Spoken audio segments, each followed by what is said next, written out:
মাছগুলাকে অনেক সুন্দর করে ধুছে বিটি একদম, মানে এগুলা বাইলা মাছ মনে হয় তুলি ধুয়ে গেছিল, একদম ঝকঝকে চকচকে করে ধুয়ে ফেলেছে। আর এখানে বড় মাছগুলা ধুছে, আর বিটি এখন কোয়ের মাছগুলা ধুবে, যেখানে কয়েকটা আছে রে চাচি, এগুলা দিয়ে আসেন।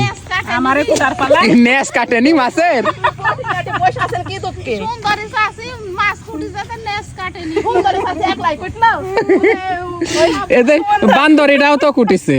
আমার আগে বলো নি কি কেন আলাদা করে থুনুন মাছ কেউ নেস কাটিতে না, কেউ পেট কাটিতে না।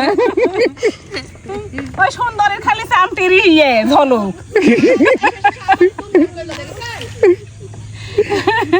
আল্লাহ সুন্দরের ভুল হলেও ধরবে না নি ভুল, ওর গায়ের রং ফর্সা যে। হয় বান্দরেরই ভুল ধরবে নি।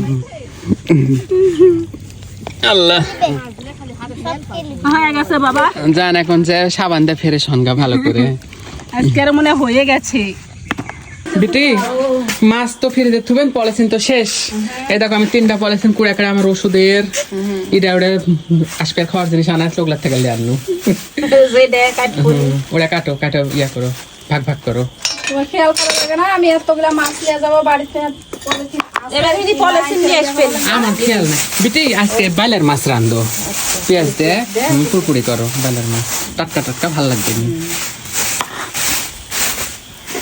কাটো কাটো ছোট ছোট করে পুটলা করে ওরা দিয়ে বাঁধো। সময় আজকে ঢুকে যাও পরে হলো ইয়া করে সবগুলা মাছ সুন্দর করে প্যাকেট করে এখন বিটি এগুলা ফ্রিজে থুয়ে আসবে। আর এই যে এগুলা রান্না হবে এখন। এখানে যে পেঁয়াজ ছেলালা হচ্ছে, পেঁয়াজ দিয়ে। হুম। আয় কি হয়েছে তোমার? হ্যাঁ কি হয়েছে তোমার? ওই একটা ফিরাতে আমাকে বসা লাগবে আমাকে বসা লাগবে টাটা।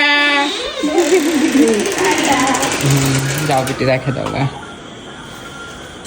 রান্না বান্না শেষ। এই বললাম ডাকি সে আসতে রাখে ভাবতে কেন তরকারি ইজি নাই, শেষই। সবাই আর পাতে পাতে এই তো করে দিছি মীরা খাতে বসে গেছে, মাছুরা খাতে বসে গেছে। আজকে খাম মেলেছে বাবা হ তো যাই হোক, সবাই একসাথে বসে খাওয়া দাওয়া করেছে রাতের খাবার। ও ইয়া আজকের মতো এ পর্যন্তই। সবাই ভালো থাকবেন, সুস্থ থাকবেন এবং আমাদের জন্য সবাই বেশি বেশি করে দোয়া করে দিবেন। ওরে এ দেখো আমি আল্লাহ হাফেজ দিব বলে কিরকম করতে। তুমি একা একা খাচ্ছ? আমি প্লেটে হাত দেব আসবে কিন্তু কারো হাতে তুলে লেখাবে না, সব সময় ওই নিজে নিজে এভাবে খায়। অনেক ভিডিওতে কিন্তু আপনাদেরকে দেখাইছি। তো দেখেন এবার আসবে টাটা দিবে সবাইকে। তো যাই হোক, সবাই ভালো থাকবেন, সুস্থ থাকবেন। আল্লাহ হাফেজ সবাইকে। আরেকবার দাও। টাটা সবাই ভালো থাকবেন, সুস্থ থাকবেন। আল্লাহ হাফেজ সবাইকে।